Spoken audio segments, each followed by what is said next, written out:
ano ko, dito sa mga deeper teaching, nag-usap kami ni Jomar tungkol din sa malalim na teachings.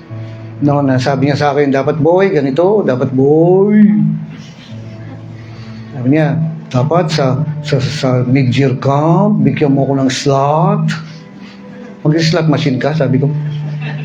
Sabi niya, bigyan mo ako ng slot, tuturuan natin sila tungkol sa end times. Sabi ko gano'n sa kanya, ano naman ang tuturo mo? Ginaganon ko lang siya. Sabi niya, dapat alam ng mga Kristyano to, ganyan, yung mga malalalim, exegesis, yung ganito, yung ganyan. Kasi alam niyo ba, sa judgment po, ay, mga kapatid, may isingit ko lang, no? Pag-aralan niyo po yung Bereshit, pinakita ko na sa training niya. Alam ko naman di maintindihan eh. Yung Bereshit. Pinalabas ko na yan. Nung nagtanong ako, naintindihan niyo? Ano po yun? Pinanood ko lang, di ko maintindihan. Bereshit. Yung in the beginning, God created, ganun.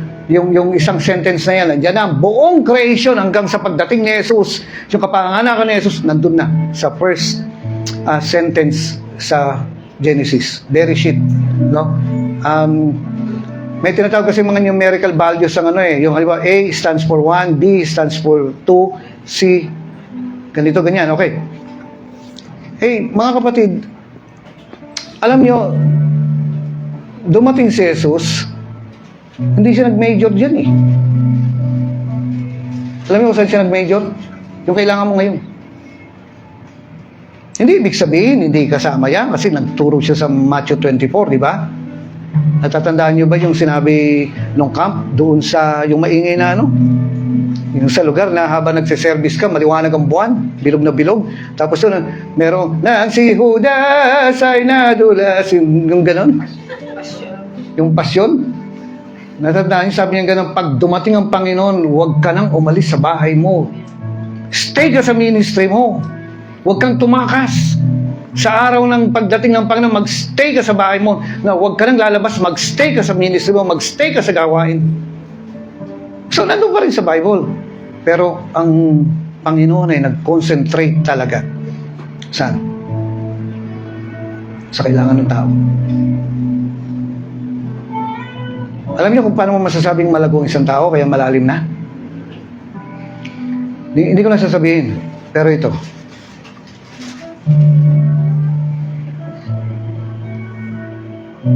Gamitin mo yung kalaliman mo para alisin mo ang sarili mo sa kahirapan. Kasi ang tunay na malalim na Kristyano, soul winner. Hindi church criticizer. Ang tunay na malalim na Kristyano ay isang soul winner. Gamitin mo yung kalaliman mo, yung kaalaman mo sa Bible para alisin mo ang sarili mo sa kahirapan at makapagdala ka ng maraming tao sa Panginoon. Kasi kung puro alam lang,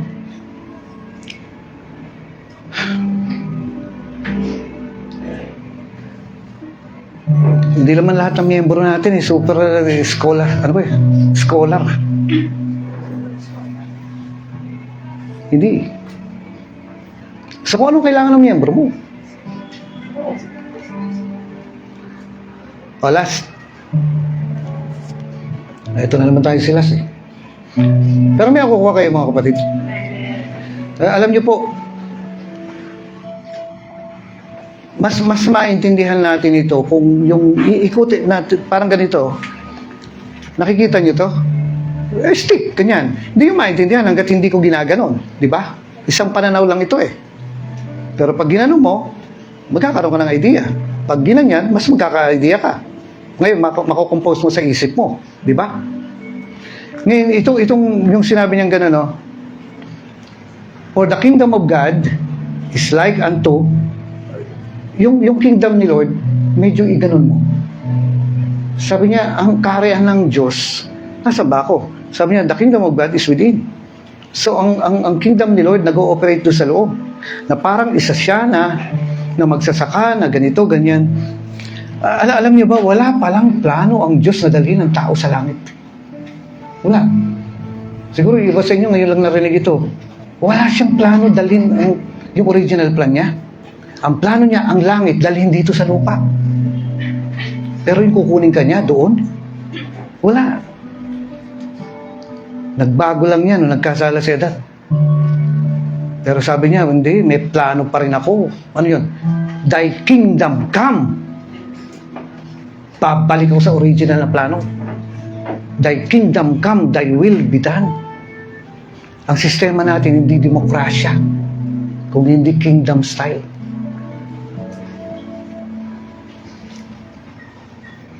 Pero malalim ito eh. Kumbaga pag marirealize mo, magbabago yung tingin mo eh, kung paano humingi ng pera sa Diyos.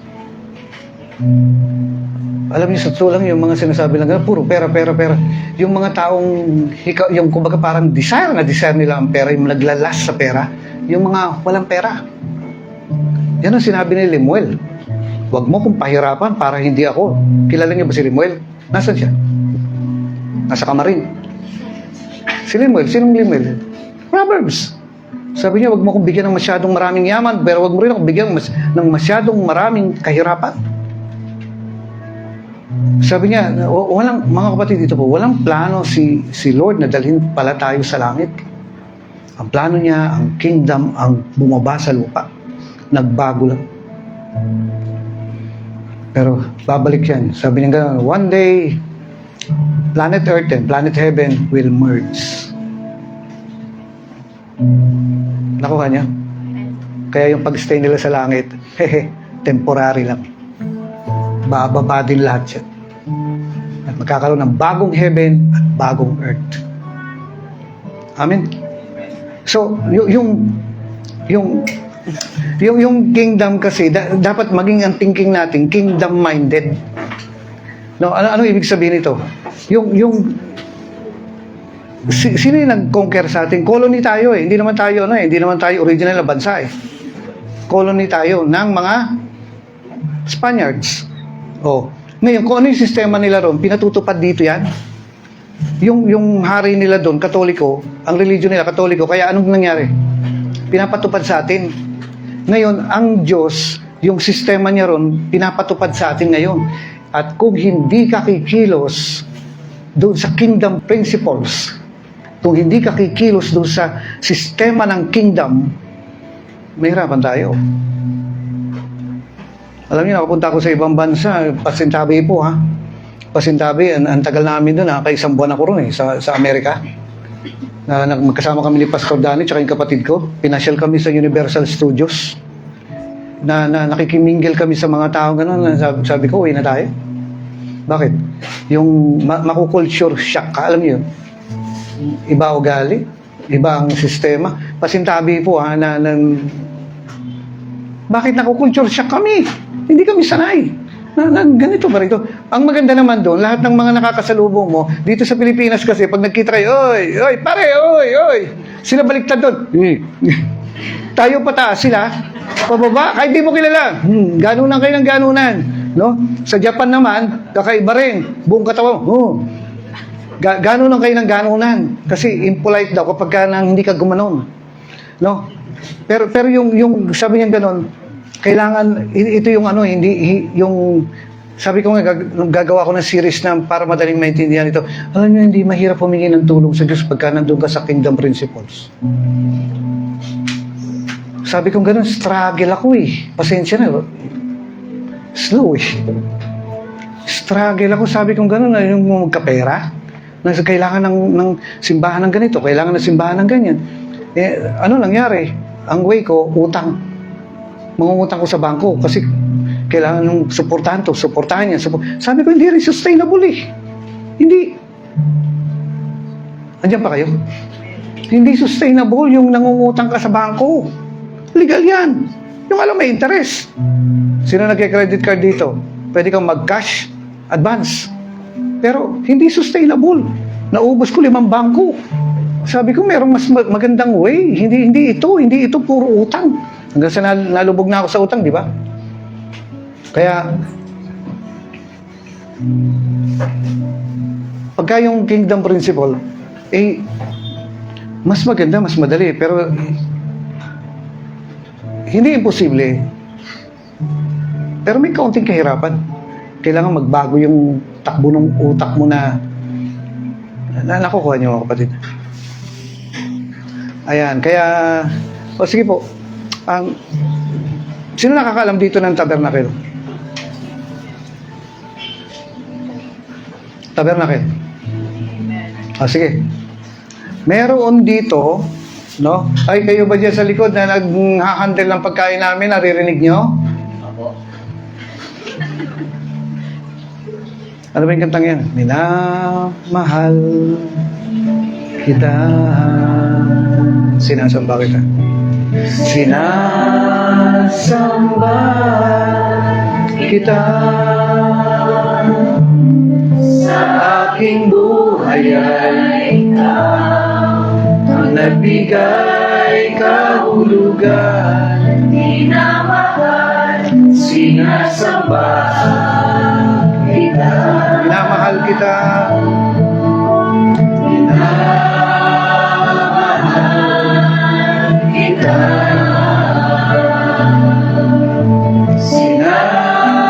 Sinasamba kita. Sa aking buhay ay ikaw ang nagbigay kahulugan. Minamahal, sinasamba kita. Okay, ito na siguro yung last. Siguro. Pero may nakukuha kayo? Mga kapatid, ito po, sa tabernacle kasi, meron yung mga appliances rin. Hindi naman ibig sabihin yung vacuum cleaner, ganun. Pero doon sa loob kasi ng tabernacle, meron doon table of shewbread. Tapos meron doon candelabra. No? Ngayon, yan ang makikita mo. Pero meron dito yung, ano yan eh, ano bang tawag dito? Brazen altar. Mga ano yan eh, mga kasangkapan sa tabernacle. Ngayon, doon sa parting labas, meron doon yung banga na may tubig. Panghugas mo yun. Hindi ka papasok sa templo ng sa tabernacle na madumi ka. At dito, tayo bumababa ang quality ng mga miyembro natin. Why? Kasi minsan, nagiging masyadong righteous nang wala ng self-evaluation bago ka pumasok. Kung maharap ka sa Diyos, madumi. Hindi kasi naituturo ito kasi nga, hindi magandang mag-concentrate ka sa mali pero may nakakalimutan. Kasi sa prayer, sabi niya ganon, no? Forgive us as we self-examination. Magandang pumasok dito sa Rema starting now na paghaharap ka sa Diyos kasi ito yung outline na sabi niya manalangin kayo ng ganito. Check mo yung sarili mo, may mali ba ako? Alam niyo, pumapasok tayo sa harapan ng Diyos na alam mo meron eh. Alam mo may mali na akala mo makakatakas ka. Na mag-evaluate ka na paghaharap ka, sabi niya ganun, forgive us as we forgive. Self-checking. Na may mali ba ako? If our hearts condemn us not, sabi niya, we have access. Pero kung merong sabit dun, alam mo. At huwag ka nang tumuloy hanggat hindi mo yan nadidil. Kasi ang nangyayari, ang mga miyembro po natin nagiging pabebe. Na parang self-righteous na ang dali-dali sa kanila na nakukuha nyo. May time talaga na na meron puro yung brazen altar tapos meron yung ano bang tawag dito? Yung parang sheet ng brass na sobrang ano tawag doon? Kininis na makikita mo yung sarili mo. Huwag kang papasok doon sa loob ng templo na hindi ka malinis. Kasi hindi ka rin masasagot eh. Bandang huli nga, sasabihin ng Diyos, malis ka nga, sa harapan ko. Marami pong mga tao lalapit sa Panginoon. Walang pakialam kung madumi sila o hindi.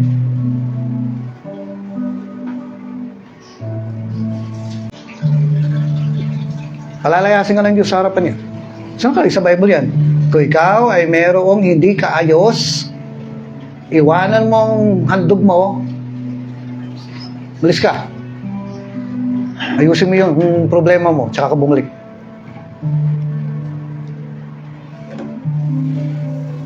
Kung alam mo na hindi ka Okay. Dapat nandun yung self-checking sa atin eh.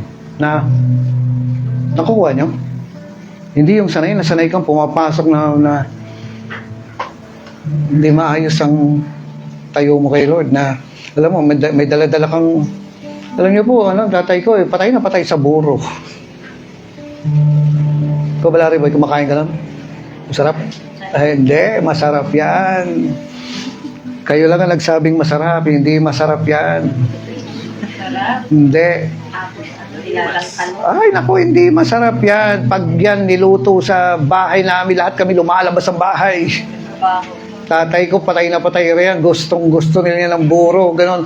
Minsan ako tumikim yan dahil sabi ng Biblia, kapag ka hiniharap sa'yo, kainin mo. Sa Bulacan, hinarapan ako. Nanay ni Carmi. Sabi ko, nanginginig yung kamay ko. Sarap. Ganon sabi ko, maasim. Ayan, ayokong amuyin. Tapos nung sila, ang arte ko. Eh, mga puti dito eh. Sa akin mabaho yun, hindi ko gusto. Pero kung kakainin nyo, punta ako sa bahay nyo, samantalahin nyo ako, sige. No choice ako. Kakainin ko ganyan, susubo ko na. Pero, say, okay lang, walang problema. Sa Diyos. May mga sabit ka. Dapat tinuturuan natin ang miyembro natin dito, may sabit eh. May sabit ako. May sabit ako. Hindi ka makakatuloy. Nakuha niyo mga kapatid. Hindi maganda na sinasabi po sa pulpito na patawarin mo kami sa aming mga pagkakasala kasi bago ka pumunta sa pulpito, dapat hiningi mo na ng tawad yan. Pero kung huwag nating sanayin yung kongregasyon natin na sanay na humaharap sa Diyos na merong sabit. Kasi sa Diyos hindi nakakalagpas yan. Sa totoo lang, makakapag-produce po tayo ng mas banal na miyembro. How? Paano? Start ka sa sarili mo. Amen? So, nalala ko nga yung time na na wala na kaming pera. Aba, yung nag-abroad sinuportahan kami ng 1 year. Eksaktong 1 year, nag-stop siya. Sabi niya, yung tithe ko padadala ko sa inyo ha. Ngayon, sabi ko, praise the Lord, yun ang renta namin. 10,000. Eksakto, nag-stop siya. Kasi sabi niya, may church na ako. Sabi niya, Kuya Boy, dito na ako magta-tithe. Sige, sabi ko, naintindihan ko. Pagka-stop niya, may nagpatuloy na naman. Sakto 1 year, nag-stop siya. Kasi may church na. Si Arnel na yung last. Dapat sa bagong silang si Arnel magtatay, diba? Nalala ko, nandun kami sa Maceda, nandun siya sa likod, iyak siya na iyak. Nisip kong gano'n, nangyari kay Arnel? Tinitingnan ko, kapatid nila Eli yun. Iyak siya ng iyak. Hindi ako nagkakamali, midweek lang yun eh. Hindi linggo yun. Pero iyak siya ng iyak. Tapos, kasama niya si Michelle, asawa niya. Sabi niya, dito ako magta-tithe sa Maceda. Hindi ba dapat sa bagong silang? Kasi sabi niya, yung heart ko nandito. Hindi alam ni Arnel, tapos na magsuporta yung isa. Kayang kausapin ng Diyos lahat. Kaya ng Diyos. Makakausap niya. Kaya huwag sasabihin ka nun matigas ulo ng miyembro ko, nakakausap yan. Pagkatapos ni Arnel, wala na. Bakit? Kaya na namin eh. Kaya na namin mag-pay ng 10,000 naman. Kuha niya. Okay po. No, minsan lang tulad nito, ito yung first pastoral meeting natin, ano? 2025? Ngayon, ano? Mag-evaluate tayo sa ibang part naman. Gaano ako pinagpala ng Diyos? Gaano ako tinuruan ng Diyos? Gaano ako kinorek ng Diyos? Ay, hindi ako kinokorek ng Diyos. May mali ka na sa'yo. Baka di ka na Kristyano kung di ka kinokorek. Yung sa thought life ko, sa mga ini-entertain ko, sa mga ini-entertain kong pakiramdam. Kasi pwede mong entertainin dito na wala dito eh. Pwede kang maglingkod na wala dito eh. Oh. Kapag sermon ka, kumakain yung mga tao, hindi, wala sa heart mo. Pero, kumusta yung thought life ko? Ano yung entertain ko? Ano yung mga pinapakiraw, itsura lang. Tapos, ilang sakit ko ang gumaling ngayon ng talagang by faith. Na hindi ako minom ng gamot. Alam niyo ba? Si Kenneth Hagin, after ilang taon niyang siyang magpastor, nagpasting, sabi niya, Lord, lugi ako sa pera. Hinarap niya yan kay Lord, na sabi niya, mas maganda ang buhay ko nung nagpapastor ako. Pero pinaalis mo ako, ang gusto mo ako magpunta sa lang sa mga simbahan at nagsisermon, field ministry ang tawag doon. Alam ko, itong kaloobo mo, pero Panginoon, ayan, nakalista. Lugi ako. Kapos na kapos ako. Wala man lang akong mairegalo sa misis ko ngayong Pasko. Yung mga anak ko, hindi maganda ang mga damit nila. Lugi ako, Panginoon. Mas maganda pa ang buhay ko doon sa pagpapastor. Wala ang kalooban ng Diyos sa kanya ron. Humarap siya. Nagpasting siya. Sabi niya, Panginoon, kulang ang pera ko ngayon. Ngayong July, anong date niya? 12. Kamusta yung financial natin? Yumaman ka ba o umirap ka? Kasi si Kenneth Hagin, humarap siya sa Diyos. Sabi niya, lugi ako. Yung kotse ko, bulok. Sabi niya, pagka nagdadrive daw siya, marinig mo yung gulong, kalbo na. Sinasabi niya, sa gabi daw siya nagdadrive. Bakit? Para malamig. Sabi niya gano'n, nag-iingay daw. Maya-maya, naririnig niya, anong gagawin mo ngayon? Anong gagawin mo ngayon? Anong gagawin mo ngayon? Maya-maya, nag-duet na raw isang gulong. Parang puputok na. Anong gagawin mo ngayon? Nag-second voice na. Mamaya, nag-trio na. Mamaya, nag-quartet na. Nagsisigaw daw siya. Anong gagawin ko ngayon? Gagawin ko ngayon, magpupuri ako sa Panginoon. Pero sinecheck niya, yumaman ba ako itong time na to? Umirap ako. Kasi si Kenneth Hagin nag-check. Pinagpala ba ako? Hindi. Mali ba? Hindi. Check natin. Mag-evaluate tayo. Lord, saan kami nagkukulang? Itong Rema, may 2 simbahan pong nadagdag dito na wala sa budget. Sabi ko, hindi ka naman pwede kasara to. May nahingi sa akin ng 8,000 pang down deposit. Hindi naman pwedeng isara. Nabuksan eh. Kasi yung susuporta, umatras. Kung alam ko lang atras yan, hindi ko bubuksan yan. Bakit paano ito ngayon? Yung nakukuha niyo mga kapatid.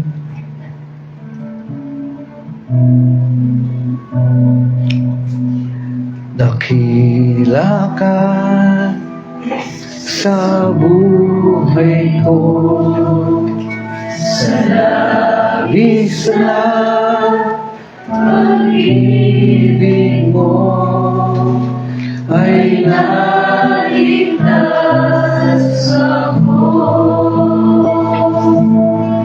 Hindi man karapat-dapat ay iyong tinatawan at binigyan mo pa ng ibig. Tinuruan mo umawit, kaya ngayon ang puso isip mo isang sinasabi.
sige po.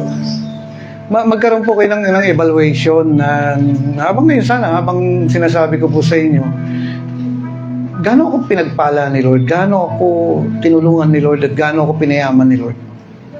Kumunti ba yung pera ko since 24, 25, nasa na ako? Hindi mali yung gano'n. No, mag-check tayo kung nasa na. Alam nyo ngayon, ngayong time na to, wala na ako allowance. Sa laki yan ang allowance ko rito. Hindi ko naman nililihim yun, pero lahat ng allowance ko, nilalabas ko. Kaya iba nga, di ko na matulungan ngayon. Bakit? Kasi, wala na ako allowance eh. Ayoko naman humingi ng allowance ngayon kasi, hindi time.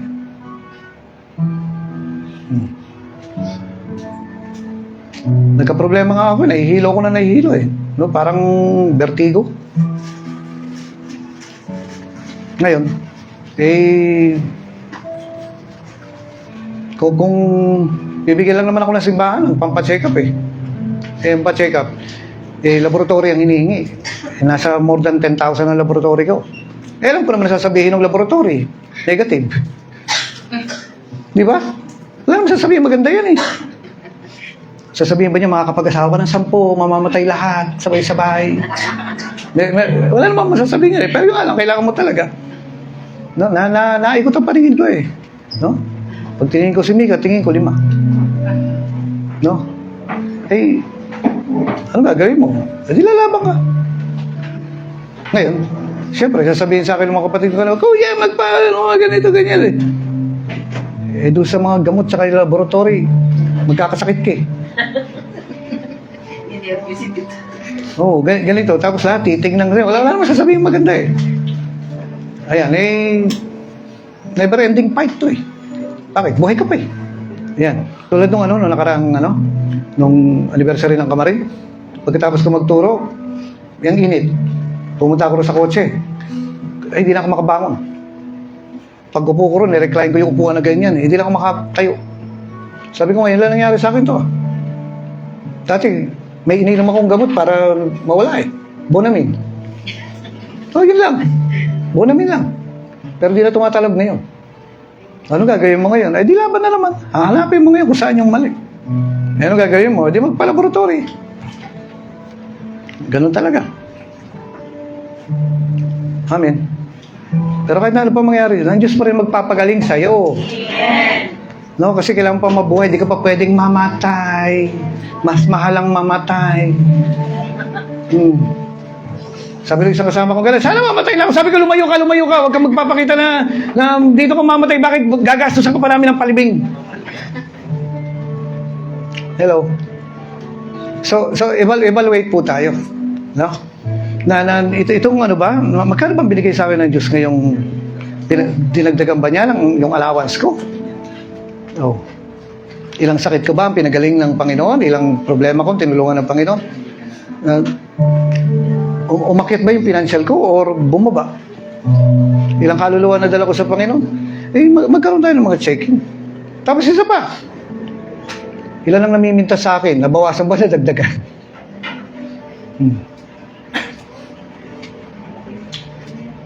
Hello? Check din natin yan. Although hindi mo mapiplease lahat. Pero, ako ba madaling kasundo ng mga tao? Ang hirap akong kasundo ng mga tao. I-check natin yun. Sila ba natutulungan akong lumago? O nagiging katesoran ako sa kanila? Always check mo yan. Kasi sabi ko nga sa inyo 10 years ago, iba na ugali ko ngayon. 20 years ago, iba na ugali ko ngayon. Kaya nagbabago ka. Hindi pwedeng yung gusto mo lang na lahat na susunod. Hindi ka tatagal. Saka sisirain mo yung gawain ng Panginoon kapag hindi mo babaguhin yung sarili mo. Kaya sabi natin, 100 years ago, hindi pa ako pinapanganak mo. Pero dapat noon, nagbabago ka. Nag-a-adjust ka. Kasi kung hindi, mawala ka sa ministry. Amen. Hilingin ko ngayon yung lahat po ng district magtabi-tabi. Lahat ng pastor, magtabi-tabi. Circle kayo. No? Circle. Tapos yung mga walang rangko, magtabi-tabi din kayo. No, guluhin niyo yung mga bangko na yan. Yung mga elder, din kayo. Ayan, dito ka na lang muna siguro. O, dyan na lang.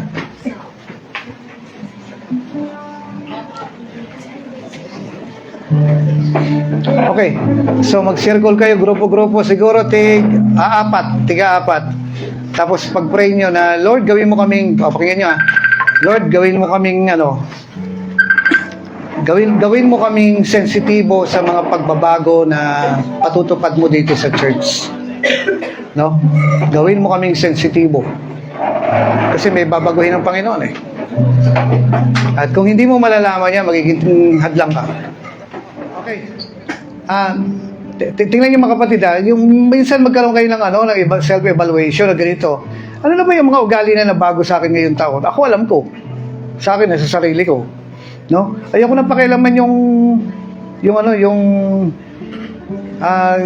mali nyo. Kanya-kanya na lang tayo. Kanya-kanya tayong kaligtasan eh. No? Yan. Kumbaga parang tingnan mo yung katabi mo. Oh. Hindi perfecto yan, pero kamukha ng Diyos yan. Tingnan nyo, naniwala kayo. Isa pa. Mga kapatid, sabi niya, count your blessings, name them one by one. Alam niyo yung kantang yan? Alam niyo, praise the Lord, kasi may bago kaming TV. Oh, yan. No? Magkano bili natin dyan? Magkano na ba yan? 16,000. 65 inches. Oh, mura. Pinagbibili namin, 32. Gusto niyo? 32,000. Xiaomi siya.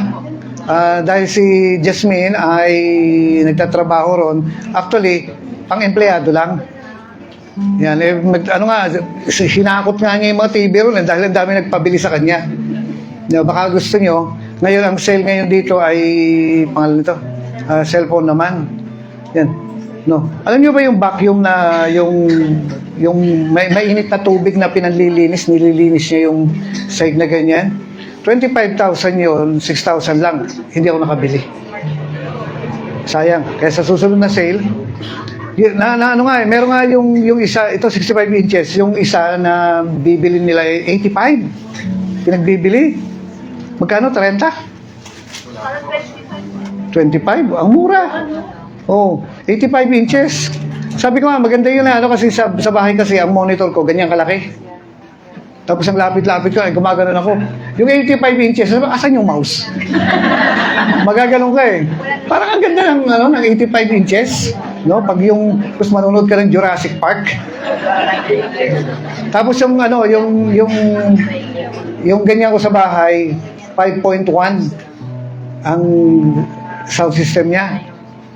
Ayan, dati 7.1 yun eh. Yung pagka yung helicopter magagaling sa likod, maririnig mo, tapos iniikutan ka. Bilangin mo yung blessing mo. Lord, mas marami ba akong pagpapala ngayon o last year? Dapat padami ng padami. Tapos isa pa, ilan ang lumabas na offering sa inyo ngayon? Dapat nasusulat yan. Yung tithing mo dapat nakalista yan eh. Bakit? It is written. Hindi, wala sa akin yan, kita mo. Wala pala sa iyo eh. Di wala, di sa Diyos. Hindi ko sinasabing pagyabang mo, bawal yun. Pero dapat meron kang accounting na masasabi mo, mas malaki ang offering ko ngayong taon. Ako alam ko yung offering ko eh. Alam ko rin yung logi ko. Alam ko rin yung dinagdag sa akin ng Diyos. At alam ko rin yung hindi ko nakuha ngayong taon. Bakit? May mga prayers ako eh. Nasabi ko, di pa nakukuha to. Ngayon, habang hindi ko nakukuha, ngayon mag-iisip ako, bakit? Mag-check ka lang, Lord, saan ako nagkamali? Bakit di ko nakuha to? Hindi yung, hayaan mo na nga. Walang ganun. Mali yung ganun na tulad nito, may hinihingi akong ganito, ganyan. Alam niyo, isang pinakamalaking blessing sa akin ngayon, yung pagkalugi ko sa gold. Yung 150,000 wala sa akin yun. Laki. Sa mga naloob ko rin eh. Pero syempre, professional ka.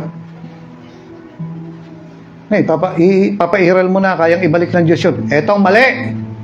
Nawala ba sa iyo yung perang yan dahilan sa pagsuway mo? O sa pagsunod mo? Tapos sasabihin mo, pagsubok sa akin, sumuway ka eh.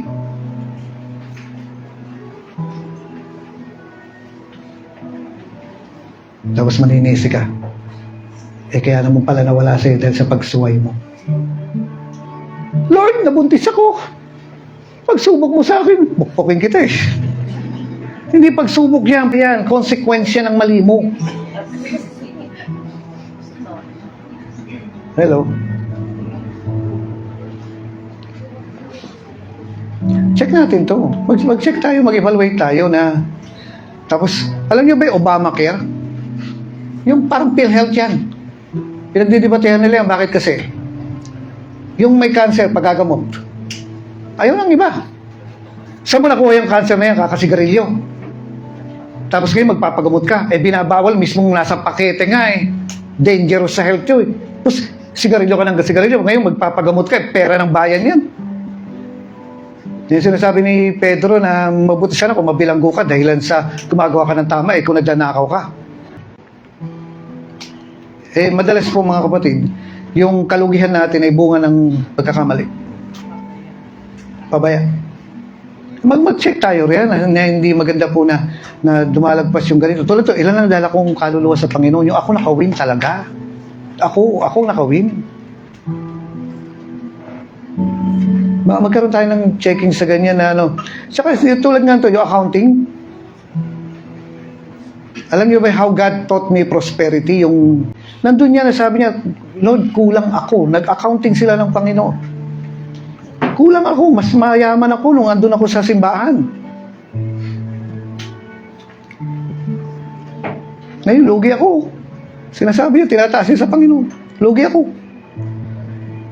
Sinabi mo, Panginoon, sabi niya, nag-fasting siya. Anong nangyari nung first day, second day, wala raw nangyayari. Pero nung tatlong araw, nagsalita na raw ang Diyos. Alam niyo, sabi raw ni Lord, sabi niya, Lord, sabi mo, if you will be willing and obedient, you shall eat of the good of the land. Sabi niya, Lord, I am not eating the good of the land. Bigla raw nagsalita ang Diyos. Hindi ka naman qualified eh. Sabi niya, because you are not qualified. Sabi raw ni Lord sa kanya. Sabi niya gano'n, naging willing ako. Hindi ka naman, sabi niya, naging obedient ka, but not willing. Sabi niya gano'n. Wait lang, sabi niya. Sige, Lord, willing na ako. Yung gano'n na tulad nito, ilan ang nadala mo sa Panginoon? Ilan ang pinatanggap mo ng thanks? Marunong ka magpatanggap ng thanks, pero wala ka napapatanggap. Wala kang trabaho. Marunong ka mag-soul winning, pero wala kang nawiwin na soul. Palpak ka. Lugi ka. Marami ka lang turo. Marami ka lang Sunday school. Marami ka lang sermon. Marami ka lang Facebook Live. Pero hindi ka soul winner.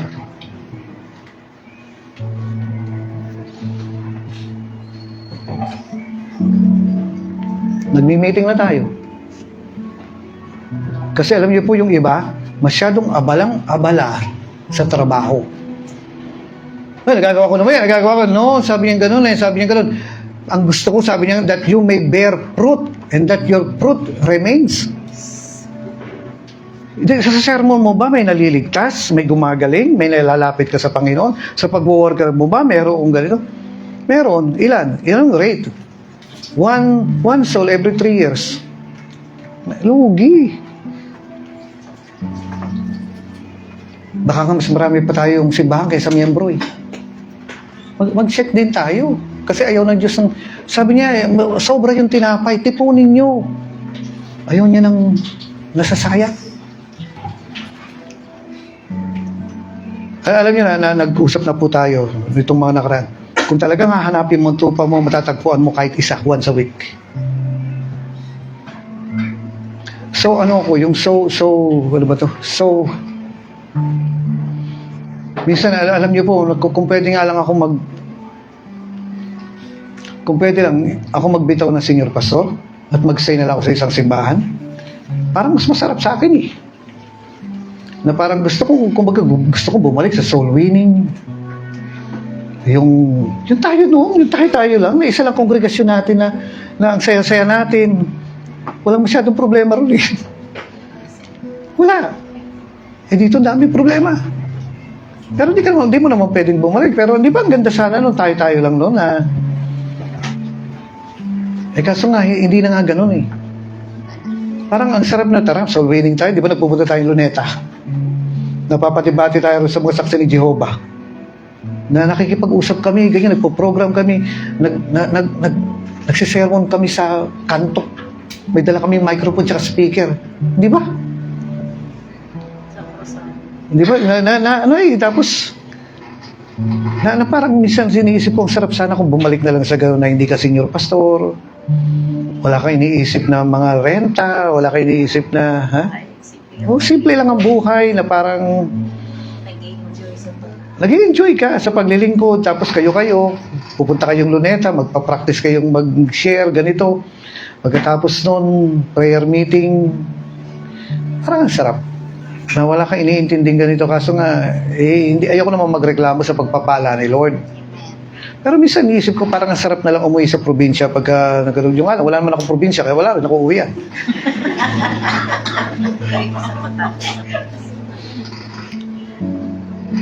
Kasi kayo, alam nyo, kung halimbawa sabihin natin tulad ditong si Judah, anong hawak mo? Maria Clara, ano ba yun? Parang ang sarap lang na nandun ka, tapos mayroon ka pa ibang simbahan. Ayoko may ibang simbahan, isa lang gusto ko. Tapos palalaguin mo yan. Di ba wala tayong place, no? Ang gagawin natin, yung dormitory nila Rowena? Bonifacio. Tapos magse-seminar tayo, believers meeting namin yun. Pagdating ng time, nagutom kami.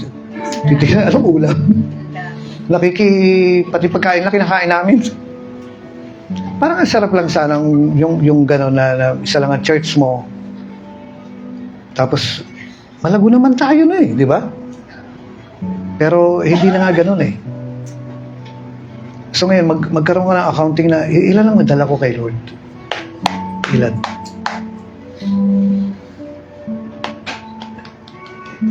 Isa pa, ilan lang na i-offering ko ngayong taon?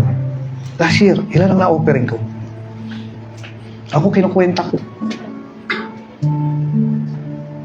Kasi ang offering ko, nakikita niyo ako rin? Hindi ko nilalagay sa offering box. Hindi. Minsan may hihingi sa akin, bigay lang ko ng bigay. Ba't kami di mo binigyan? You have not because. May allowance ako noon di ba? Ay ngayon, wala na. Kaya, even if you ask, magkakaroon tayo yan. Yung iba rito, sa totoo lang, hindi ko matanggihan na kumbaga, sabi nga nila, ang laki-laki naman ang hinihingi sa'yo. Mabuti nga, humaayo yan Pwedeng wala. Kaya alam nyo, dumating ang time, talaga nangungutang ko para may bigay ako kasi nahingi. Basta, God will Provide.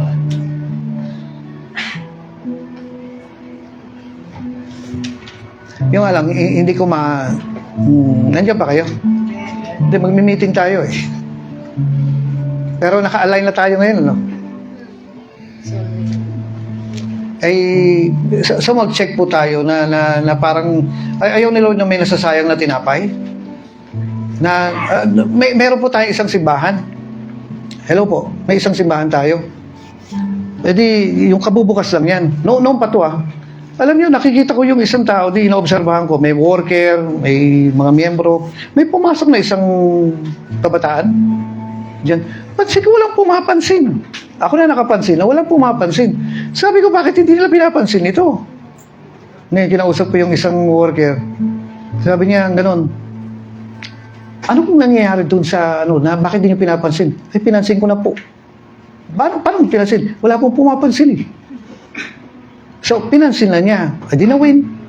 Minsan dumarating na yung mga kabataan sa atin na tayo parang dead na hindi maganda. Na hindi mo ba alam na precious yan? Excuse me po Magbabangkit ako sa inyo ng isang na masyado ko naapektuhan. Di ako babangkit sa inyo ng pangalan. Kasi pagkakamali talagang malaki. Diyan pa kayo? May service ng umaga. May nagsimba. Sabi niya gano'n, ay nako, wala tayong service ngayon. Bumalik ka na lang mamayang hapon. Nakuha niyo? Kasi nakakilala kay Ate Maribik. Ate Maribik. Alam mo pangalan pinili? Oo. Ha? Alam? Garce. Garci. Yung Garci na Hello, Garci. Alam niyo yun? Alam niyo po, camping. Camping. Dumating kami ng linggo. Doon sa dating Maceda, nagkalat yung mga gamit.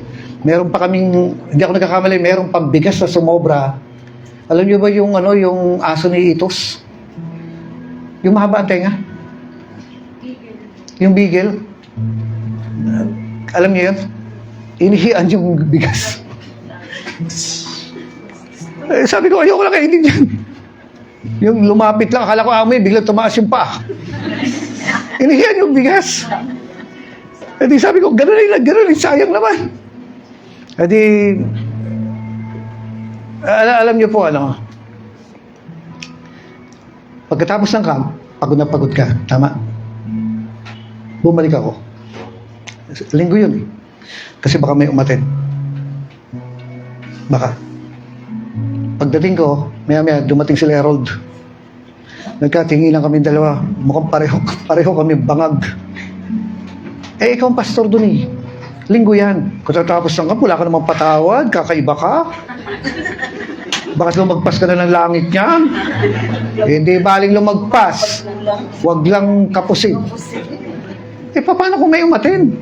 Dapat makita ka naman ni Lord na galing nitong anak kong tuwa. Bigyan ko kaya ng Ferrari. Paano ko pagpapalain na yun sa trabaho mo? Burara. Adi sabi kong gano'n na, balik ako, alam niyo ba yung paggigising ko na ng umaga? Tapos tanghali, yung para bang, yung magpupush up ka, yung isang katawan, ganyan-ganyan ka. Nakaganon ka, tapos hirap. Pero pupunta ka kasi linggo eh. Katatapos lang ka, wala naman siguro magsisimba. Eh si Ate Maribik hindi nagsimba. Pagdating ko si Lero, nagkita kami. Kumbaga parang buti si Lero, hindi nag-uusap kami ganyan. Sabi niya, ba't po kayo nandito? Akala ko papahinga kayo. Eh baka may matil eh. So nangyari. Kukwento ko, biglang dumating si Ate Garci. Ate Maribik, hindi nag-camp. Kumbaga parang, paano to eh, ang daming instrumento. Nakakawiin ko ba yan? Mag-aano ba kami? Mag-service pa kami? Eh hindi, nag-sharing na lang kami. Sabi ko, Lero, do they honor? Sabi ko gano'n, ikaw na mag-share sa kanya. Baguhan lang si Ate Maribik to. Alam niyo, yung time na yon, isa lang ang pumunta, si Ate Maribik. Magmula na hanggang ngayon, nagpapatuloy siya. See? Kasi nandiyan ka. Alam niyo, nakakalungkot, meron pong isang time, umaga, dumating isang tao, may diferensya. Parang hindi ko alam. May something. Pagdating doon sa church, sabi nung pastor, ay walang service ngayon. Balik ka na lang mamaya. Uwi ka muna. Hindi na bumalik. Kasi yung hapon na yun, nagpakamatay na.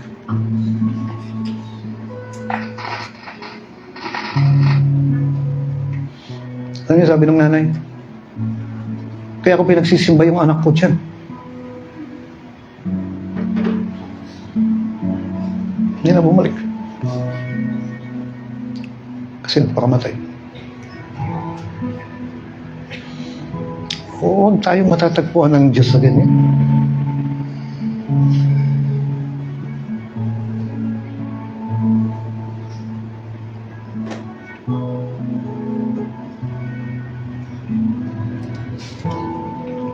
Siguro kung mayroon tayong makukuha sa meeting, isa to. Ganun kahalaga yung kaluluwa. Hindi na bumalik.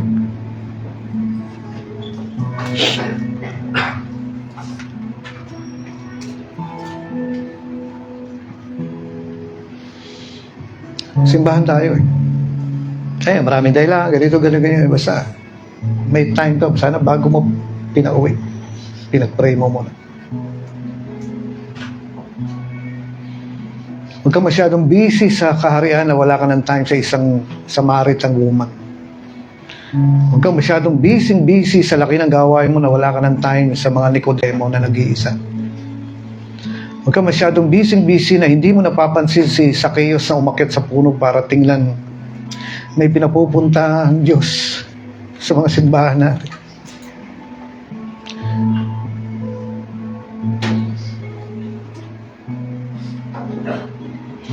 Minsan, laki-laki na ng simbahan natin na hindi mo na napapansin yung mga ganyan.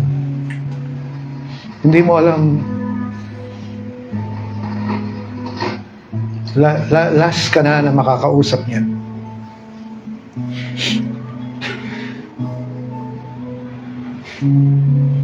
Minsan, makakasalubong mo nga lang eh. Hindi mo alam, may plano na pala ang Diyos to eh, na minsan nga nabentahan mo lang ng fundraising. Di ba? Minsan nasabihan mo lang. Di ba si Regino ganyan? Nakuha lang sa fundraising. Huwag natin palalagpasin yung mga ganito na masyado tayong abala, busy na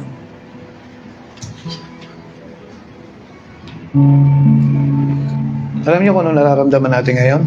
Pagsisisi. Hindi sa inyo nangyari yun. Tama. Pero nararamdaman natin yung pagsisisi.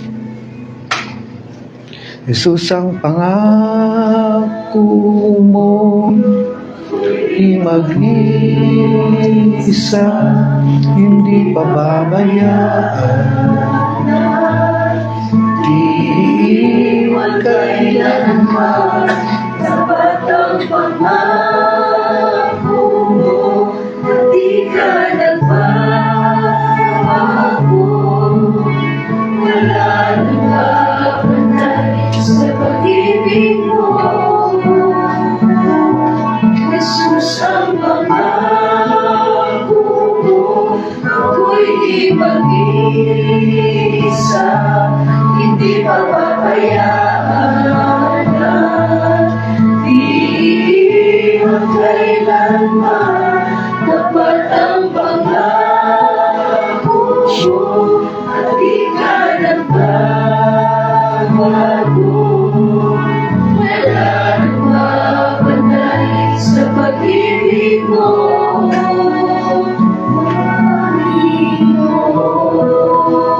sige, umawit lang po tayo, worship lang tayo sa bawat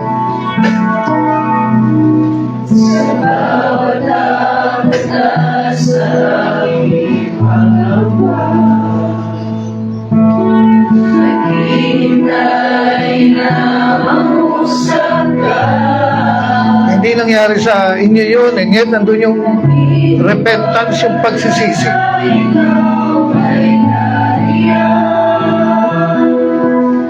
Hanggang buwan Oh, huwag sanang mawala yung pakiramdam na ganyan. sa iyong dugo na ako'y nagtitiwala. Ang dalangin ko'y kalooban mo. Ang Patawarin mo kami, Panginoon, sa mga pagkukulang namin, nais ko, na napapabayaan namin yung mga isa-isang kaluluwa na pinapadala mo sa amin. Jesus ang pangako mo, ako'y di mag-isa, hindi mapabayaan. Iiwan kailanman, dapat ang pangako mo, at di ka nagbabago. Wala nang mapantay sa pag-ibig mo. Jesus ang pangako mo, ako'y di mag-isa, hindi mapabayaan. Iiwan kailanman, dapat ang pangako mo, at di ka nagbabago. Wala nang mapantay sa pag-ibig mo,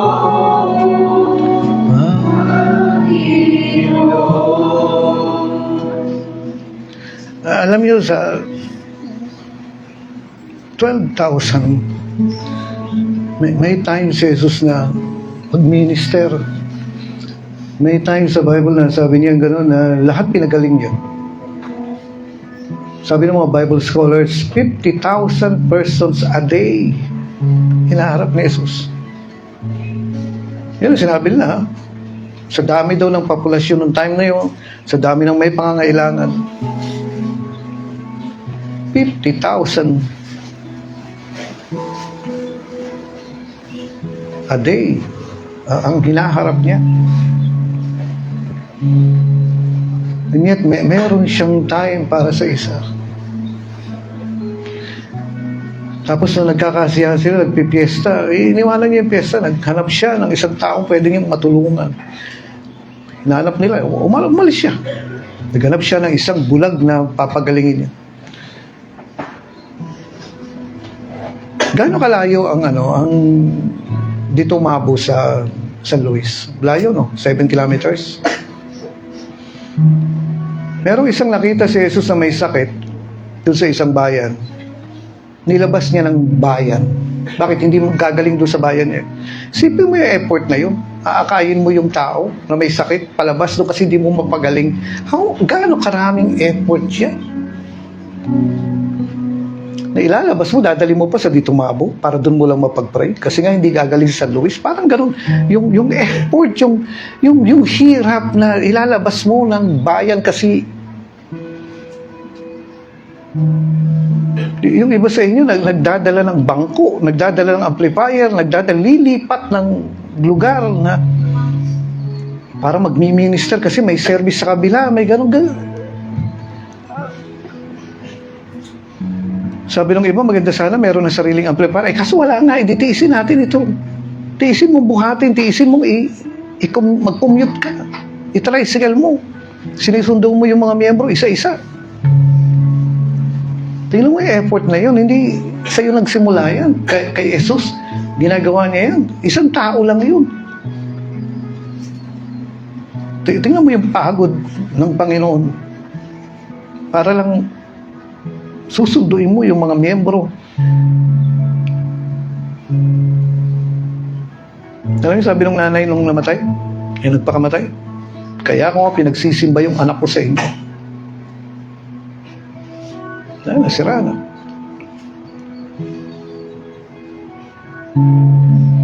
Marami pang kwento yan sa likod, pero baka may namimiss tayo.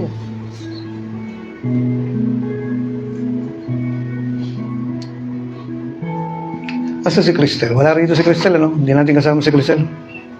Abi? Pagkatapos ng gawain, saan ba tayo nagawain nun? Doon sa anniversary niya? Doon sa may bukid? Morong. Dumiretso kong Teresa. Nandun si Cristel. Cristel Quezon, tama? Quezon ba? Agaban. Tinitingnan ko siya. Madalas kong biruin yan eh. Ang dilim-dilim. Ang dilim-dilim ng aura niya. Tinitingnan kong ganon. Dilim. Malungkot yung mukha. Pagod ako. Kasi siyempre, alam niyo ba, pagka nagkakaedad ka na, hindi ka na ganun kalakas. Tinitingnan ko si Cristel. Dilim-dilim ang aura niya. Malungkot, hindi ko alam. Gusto ko sabihin sa kanya, bakit ang dilim-dilim ng itsura mo? Nung time ng, time ng anniversary niyo. Di ba, andun tayo? Yun yung time na sinabi namin sa iyo na ikaw na magpapastor sa Dapdap. Pero tinitingnan ko siya. Hinihintay ko kayong dumating kasi basta naghihintayan tayo. Pero may something kay Cristel eh. Madilim. Public na mahalin sa man ito, di ba? Alam niyo kinabukasan. Tatay niya nagpakamatay. Nung araw na yun, kinausap niya si Josay. Kilala niyo si Josay, di ba? Sabi niya, tulungan mo ako mag-pray. May nararamdaman na siya. Meron nang nararamdaman yung tao.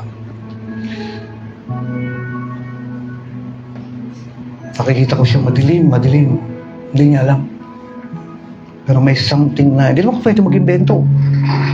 Diyan mo nga lang malalaman na, kaya pala, huli na ang lahat.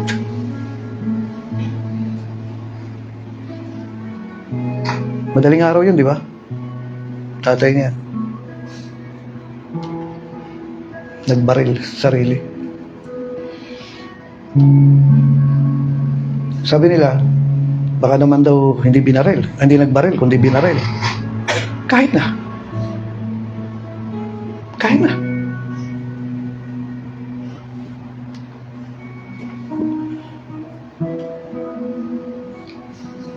Kinakausap tayo ng Diyos eh. Hindi lang yung tatay ko, tatay mo. Hindi lang yung kapatid mo, kapatid ko. May mga tao na walang kapatid na nakakarinig ng ganyan, nakakaramdam ng ganyan sa atin ibibigay. Kaya maaaring pinadaan lang, sumilip lang yung bata. Sumilip lang yung matanda. Nagkatinginan kayo. Hayain mo na. Tawagin mo na. Atin po kayo, nay, atin po kayo. Hindi ka pwedeng mamili, pero nagkaroon siya ng interest. Anong meron dyan? Sa palagay mo ba, hindi dinala ng Diyos yung simbahan yung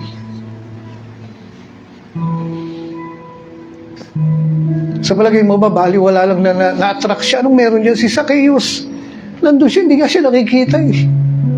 Pero sabi niya, andyan si Jesus, tingnan ko nga. Pero si Jesus, sensitibo na.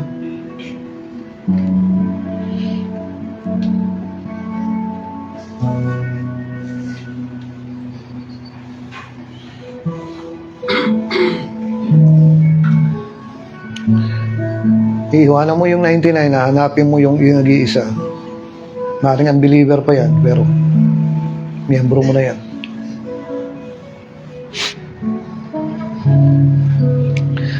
Si Jesus willing siya iwanan yung 12,000 at may time siya sa isa. Pero alam niyo ba yung Samaritano? Tanghali yun eh. Pinamalengke niya yung mga disipulo niya. Kaya ang pamamalengke, part ng ministry. Pagkatapos nun, nakaupo siyang ganyan, may dumating na babae, di ba? Alam niyo ba, divine, ano ba tawag doon? Divine, tulungan niyo nga ako. Hindi yun aksidente. Divine intervention na sabi ng ama, stay ka dyan. May darating na babae dyan. Stay ka dyan. Alvin, nilalagay ka lang Diyos, stay ka dyan. Kasi may mga tao dyan. Jolo, stay ka dyan kasi may mga taong darating dyan.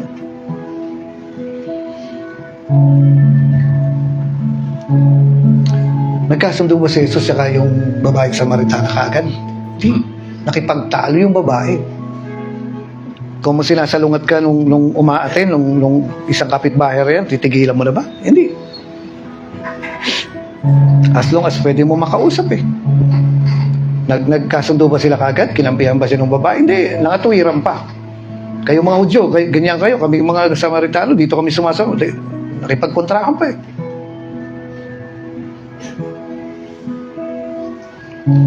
Ilang sharing na words ang lumabas sa kanilang dalawa. Salita si Jesus, sumagot yung babae. Nagsalita si Jesus, kinontra ng babae. Nagtanggol si Jesus, kinontra na naman. Ilang sharing tayo bago natin makuha yung miyembro. Kaya gusto natin kagad, okay, hindi ganun. Maniwala kayo. Pero sabi niya, yung he that winneth soul is wise. Nakukuha niyo mga kapatid. Siya na kung mawiwin mo yan, hindi isang sharing lang na win ni Jesus yung babae. Hindi. Maraming interaction. Review ko nga tayo. Nararamdaman niyo yung flow ng anointing, di ba?